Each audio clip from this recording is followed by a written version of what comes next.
Hello, my name is Ted Slobogan. I used to be the landlord of a set of average apartment rooms on the outskirts of New York City. Skyscraper housing comes at relatively cheap rates these days, so I get to meet lots of people. You know, immigrants, young families, and elderly individuals.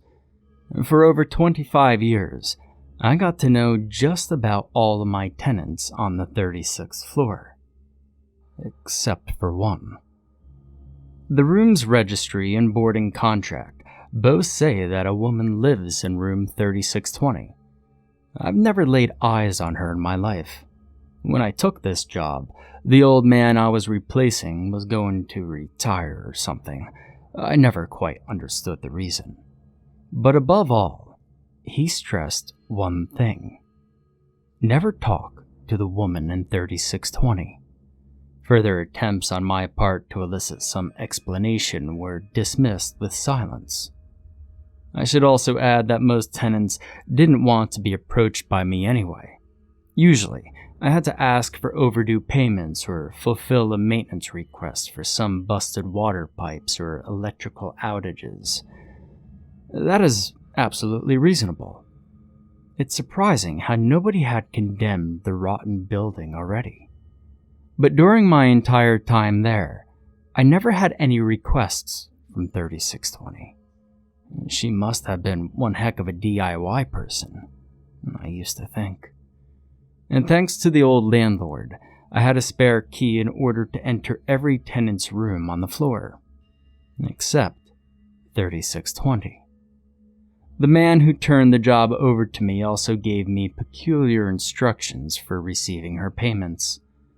On only one day of the year, the lady in 3620 would pay her rent. I don't charge by the year for anybody else. The previous landlord warned that I could not be awake until the sun rose on one specific day each year. Walking down the hallway at the end, sure enough, I would find a crisp check denoted for 1 year's payment in my name. Apparently, the woman's name was Marge Paris, but I prefer calling her 3620. It came to pass. Time went, my curiosity wore to the better of me. I started by dialing the number of the old landlord, hoping that at least somebody would answer and resolve this thing altogether. He didn't answer, and when I called again later, I got a reply from a nursing home receptionist stating that he died years ago. No next of kin, no worldly possessions left behind. Under this context, it certainly sounded strange enough, but things like that happen, I thought. I gave my thanks and hung up. Against my better judgment, I decided to press onward. Now, looking back in hindsight, I realized what a stupid mistake I made. I made the investment of installing one video camera to record the hallway where 3620 would enter and exit her room. The heater that runs through this place is composed of a series of air ducts passing over the hallway. I drilled a hole into the duct, coming out near a grate in the wall at the end of the hallway next to room 3620. I placed the camera lens through this hole and fed the cord back up through the duct and into my own room, where I attached it to my computer. If you think this seems just a little obsessive, even borderline unethical, how do you think I thought of it all?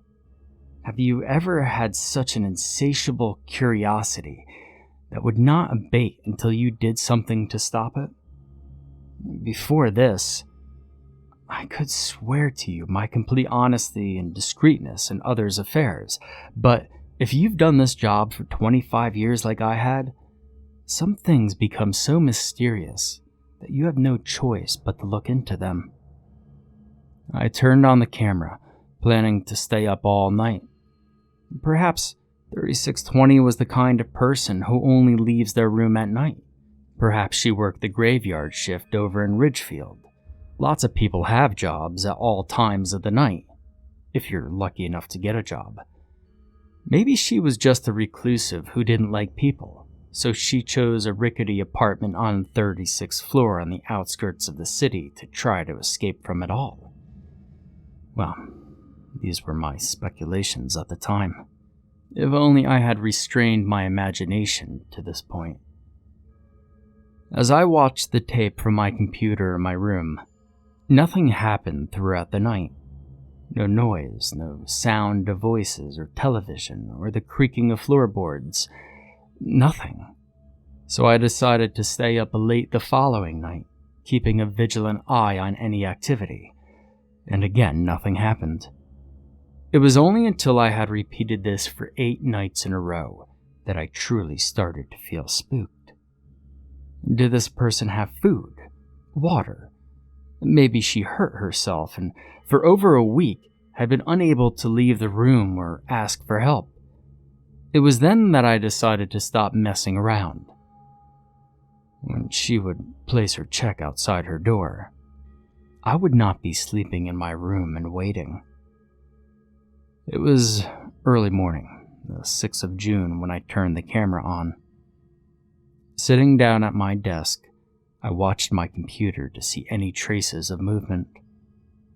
Looking at the clock, it was 5:30. The sun had not risen yet, and my heart pounded in my chest and my eyes strained to see in the darkness of the hallway through the air grate. Outside, the tiniest streaks of navy blue began to push back the black of night, followed by a lavender tint, and then a lighter shade of blue. Room 3620 remained silent, completely unmoving. I was about to walk to her room myself and demand the year's payment, when something extraordinary happened. To this day, I cannot find the words to explain it. A shadowy figure seemed to glide down the hallway, more ethereal than human-like. It levitated across the rooms until it stopped outside of room 3620. If the thing had a face, I'd say that it turned and looked right in the direction of the camera. What happened next I cannot describe. All I know is that a shrill ringing sound came from the camera, and then it appeared to levitate within the air duct. Then the screen crackled and buzzed. All video and audio from the camera was rendered useless. After the thing evidently destroyed the camera, I felt a great chill run down my neck. Panicking, I leapt out of my chair and bolted to the doorway and burst out of the room and into the hallway. Immediately, I felt a blast of cold air sweep over me, and an instant later, it ended. Sprinting down the hallway, I saw room 3620. Normal, like before, but with a crisp check lying neatly at the foot of the doorway. I rapped my knuckles against the door. "Open up," I yelled, not really caring whether or not the other tenants were still sleeping. Looking back, I almost expected it too. But the door opened. 3620 opened the door. The woman of room 3620, Marge Perry, by the name of the check, met my glance. Her appearance had become etched into my memory. She was the oldest-looking woman I had ever seen. She couldn't have stood above 5 feet tall, her wispy gray hair tied into a bun, hunched over with those emaciated, sunken eyes. Those wrinkled, manic eyes and nearly visible cheekbones. She was wearing a worn, white t-shirt with a gray cardigan and baggy gray pajama pants. Her nails were chipped. Her room looked to be in no better condition. She broke the silence. "Would you like to come in?" She turned around, gesturing me to go inside, and I should have turned around and walked away. Turned around and quit my job right then and there. But curiosity is a strange thing sometimes. The more you feed it, the more it wants of you. Your video camera might have been damaged, she sighed, laying down on a tattered and torn couch. You've known about it, I replied, speechless. The air inside the room smelled like a morgue, like it had been bottled up in there for ages.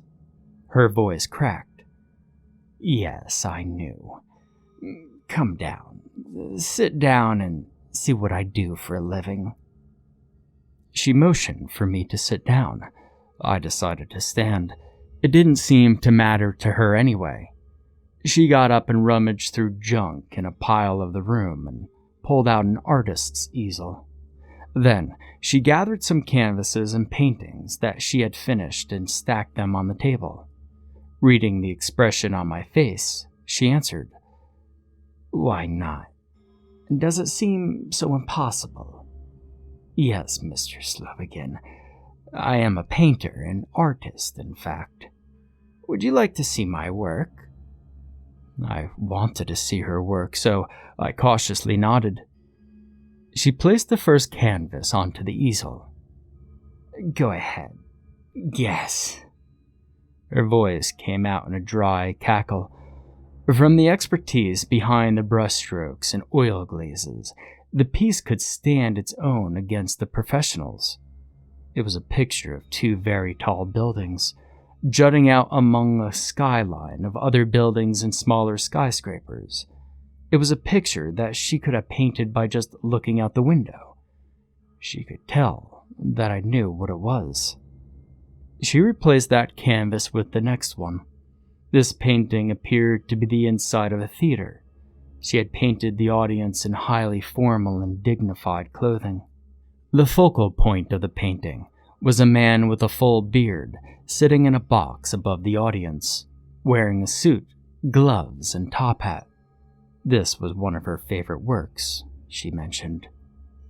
The third painting she showed me was a beautiful rendering of the Empire State Building. Amazed by the clarity of the work, I admitted that I didn't understand why she was showing me this particular painting. Her answer will remain with me forever. She said, You will. Feeling more than uncomfortable having barged into the strange woman's room with so many unanswered questions, I headed for the doorway to leave.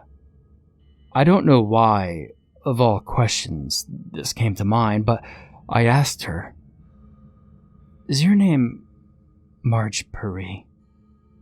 Perry?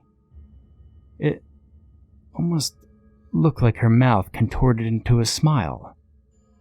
There was a long pause, and then she stated, No, but I see you've met my friend.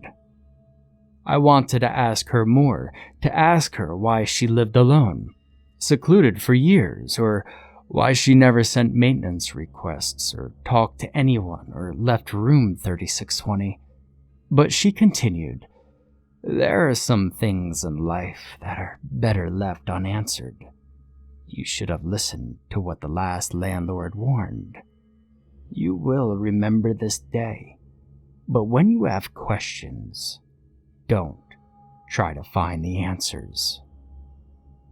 I grabbed the check and left the room as fast as I could. Running down the hallway, I never looked back. But I bet if I did, I might have seen her peering out of the doorway. That damned, emaciated, hunched old woman. When I awoke later that day, there were people banging their fists against my door. Alarmed, I realized that half of the building had been torn away from its base. The skyscraper, dozens of stories tall, had collapsed on one side where I could literally see the daylight and the sun from beyond the wreckage. How in the world did I sleep through that? Later, I would learn that one of the building's primary support beams had given away at the base of the building.